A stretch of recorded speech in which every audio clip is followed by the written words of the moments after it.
Assalamualaikum warahmatullahi wabarakatuh. Perkenalkan, nama saya Adiniwan Helmi Lukito dengan NIM 19130101027 dari kelas fisioterapi 5A3.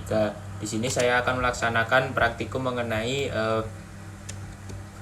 frozen shoulder. Nah, untuk pengertiannya, frozen shoulder sendiri itu adalah nyeri dan kaku pada area bahu yang membuat penderita mengalami kesulitan atau kesakitan saat melakukan aktivitas sehari-hari seperti mandi, menyisir, lalu mengangkat barang, bisa menggunakan handuk. Nah, itu akan terjadi bisa berbulan-bulan maupun bertahun-tahun.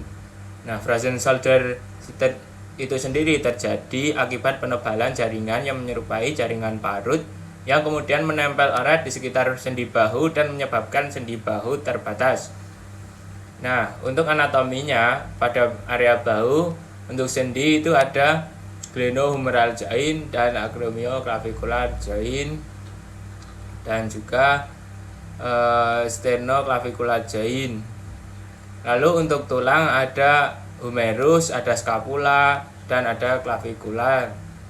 Dan untuk otot-ototnya itu ada pectoralis major, pectoralis minor, deltoid, latissimus dorsi, supraspinatus, lalu ada infraspinatus, teres minor, dan subscapularis. Berikut adalah pemeriksaan spesifiknya. Yang pertama, Pak, kalau boleh tahu nama Bapak siapa? Suprianto, Usia, 45, pekerjaan, gali kubur, alamat. Gamping. Yang dirasakan sekarang apa ya, Pak?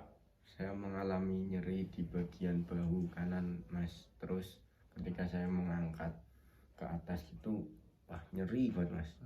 Kalau boleh tahu itu sudah berapa lama ya, Pak, terjadinya? Itu sekitar 7 bulanan, Mas. Ya. Riwayat terdahulu, Pak? Tidak ada. Kalau riwayat keluarganya, apakah ada yang mengenai Tidak ada. Tidak ada. Jadi untuk hasil pemeriksaan spesifik, ini tadi Bapak Suprianto, tekanan darahnya 120/80, denyut nadi 68 per menit, terus respirasi atau pernafasan 20 per menit, lalu suhunya 36 derajat Celcius. Untuk inspeksi statis, pasien tidak nampak pucat, tidak terjadi ödem, bahu tetap simetris kanan dan kiri. Untuk dinamis, pasien nampak menahan nyeri saat tangan digerakkan secara pasif maupun aktif. Ini terjadi kurang lebih 7 bulan. Untuk palpasi, suhu bahu kanan dan kiri sama, terdapat nyeri tekan pada tendon dan otot supraspinatus dan terdapat spasme pada otot tersebut. Dan selanjutnya adalah osilasi dan mobilisasi. Jadi pasien tangannya seperti ini kan, lalu pada skapulanya kita osilasi 1, 2, 3, 4, 5, 6, 7, 8. Kira-kira osilasi seperti itu. Lalu yang selanjutnya mobilisasi. Jadi mobilisasi itu seperti ini. Ini pada area skapulanya. Lalu kita mobilisasikan seperti ini.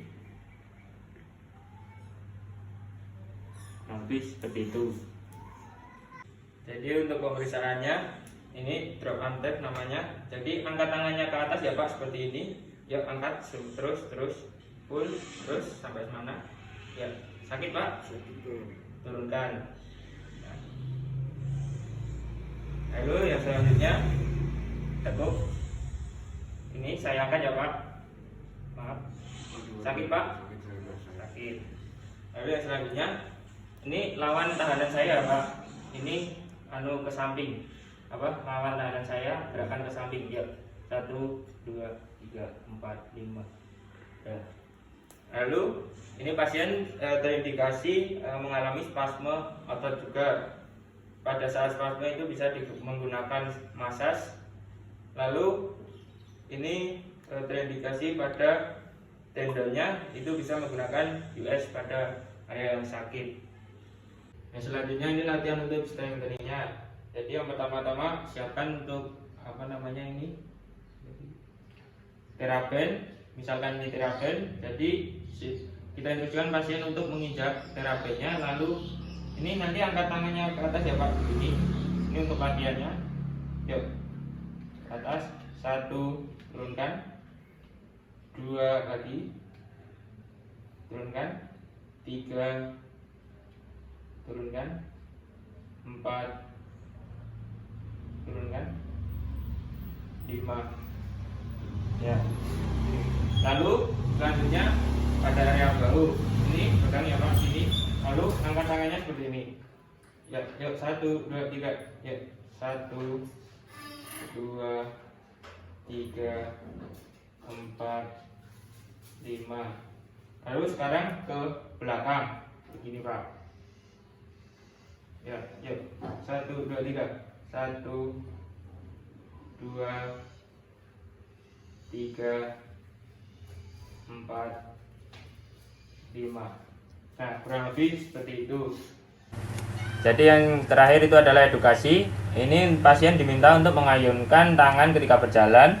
Jangan melakukan aktivitas berat pada tangannya yang sakit. Lalu pasien dianjurkan untuk kompres hangat, dan pasien dapat melakukan latihan sesuai dengan yang sudah diajarkan oleh fisioterapis.